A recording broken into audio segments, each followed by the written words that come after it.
I am Sara Iqbal. I am based in New Delhi, India. I am trained as a scientist in life sciences, and I currently work as a science engagement consultant in New Delhi. And I work in various cities in the country on a variety of public engagement programs. What really helped me decide that I'm interested in exploring the science and society interface was when it was really during my research training period when I really noticed how society influences science and research, has the power to influence science and research. And that there are a lot of people outside of the labs where we do research who are interested in what we're doing, are interested in participating in that work. And so how do we make those channels, how do we make those, create those opportunities for those outside of the scientific research enterprise to participate in research? And I think that really got me excited. And while I was finishing up my postdoc in the US, is when I was trying to figure out, what should I do when I go back to India? And I felt that as a scientist, I was very, well placed to identify issues in the scientific ecosystem that needs to be addressed. And I think one of the areas that I thought was important was the interface between science and society, and how little, we scientists engage with the public or communities or other non-science actors, and how do we make that happen? I think that's really what got me interested and started on this in this area, and since then I've really been trying to see how we can institutionalize science engagement or engagement with research and science. What are some ways of institutionalizing it so that it doesn't become a tokenistic measure or a tokenistic gesture from the scientific community to engage with the public? And how do we also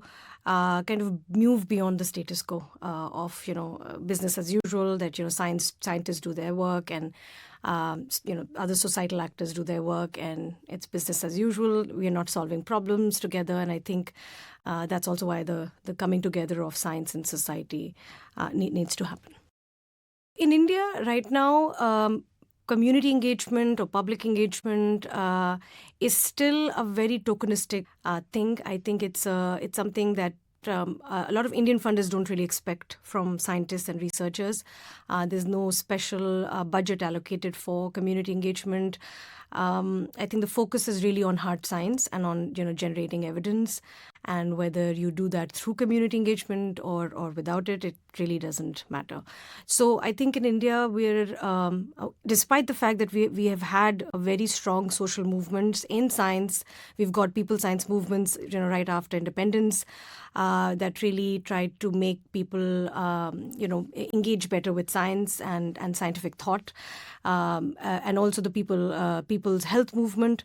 All of these movements have have actually gotten lost over the last decade or so, since we saw economic liberalization in the early 90s, and since then the focus really has been on economic development and so not so much on social development. And so I think we've put our blinkers on how do we make India, how do we improve the GDP of the country, and because of that we're really forgetting the people and how it's really the people who will ensure that India progresses and there is holistic development. And so I think we have reached a point where I think there's a need for reviving these social movements. I think these kind of grassroots movements, and I don't know what it will take really to do that, because I don't think we'll be able to solve any problems. India is lagging on so many of health indicators and health indexes in the world. We're doing very badly even in the freedom to press index or the on those sort of indexes. So I don't think that a lot of our social indexes are looking good or our health indexes are looking good. GDP is looking fairly good. I think the growth rather of the GDP is looking good. So I think that is a symptom of the fact that we're not engaging with the public. I think in the larger discourse, the political discourse, and we're seeing that also in health, and we're seeing that in scientific research. And so I think that is the status quo we're kind of stuck in, and that needs to change if we really want to bring about overall development in the country. I think my involvement in Centers for Exchange really, I would say, there were many reasons. I think the first reason was that I felt the team that that comprised the Centers for Exchange project was just stellar, was just excellent. I thought that I would be able to learn a lot from many of them because I spent so much time in this space, and this would be a great learning opportunity. I also felt that the Centers for Exchange project will give me an opportunity to look at the space in my country. I was really interested in really understanding how does the space look like. What are some best practices? What are some really good examples out there of community and public engagement? And I thought this project will give me that opportunity to scope that space, really look at some best practices, look at some gaps and opportunities that we could work towards. I think what has been some key learnings for me so far is that community engagement is still seen as being soft and very intangible and unfundable. And because of that reason, it's really a mere checkbox for funders or for even for researchers. And so it's not being undertaken as well as it should be. And there are a lot of community members that we have spoken to in the course of this project who themselves want to be part of research more meaningfully. They feel like they're being exploited in the process. They feel they could contribute a lot more in the research process, but the way the system has been designed, they're not able to participate as much. So I think we really need to reimagine the system. We have to reimagine the system in which health research takes place. We have to reimagine the system in which community engagement is expected out of health research, and a space where communities themselves can participate more meaningfully. At least they should have the opportunity to do so if they are interested. We need to really now go beyond the status quo. And the status quo is that, yeah, fine, you can do community engagement if you want, and you don't need to do it if you can't. So we need to decide. Do we really think community engagement adds value to research and research outcomes?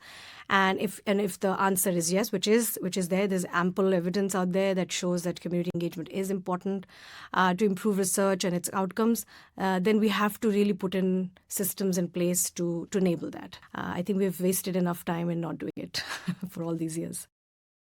I want to see whether the Centers for Exchange that we're trying to create are they fall down the same route of the current Centers for Exchange or current mechanisms and spaces that enable knowledge exchange, whether we have the same problems that they have, or whether we are able to navigate through those problems and really address them meaningfully and properly and sustainably.